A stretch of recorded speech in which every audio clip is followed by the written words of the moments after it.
Kitobning ikkinchi qismi asirlikdan qutulishga o'tarkansiz voqealar shiddati biroz kamayadi. Juda ko'p haqiqatlari singan, barbod bo'lgan, endi qayerga qarab yurishini bilmayotgan, hech nimani tushunmayotgan Mervin bilan yuzlashasiz. Asta-sekinlik bilan hammasini anglab yetayotgan Mervinda Hitler va uning g'oyalariga nafrat uyg'ona boshlaydi.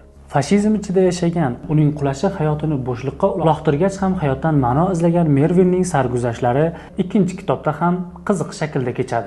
Voqealarning katta-katta o'tib borishi va Mervinning nigohi bilan o'sha davrning ochib berilishi o'quvchining ko'z o'ngida urushdan keyingi davr xronikasini kinotasmaday o'tkazib turadi. Ikkinchi kitobning nomi Mervinning asirga tushishi va undan qochishi tufayligina asirlikdan qutulish deb nomlanmagan.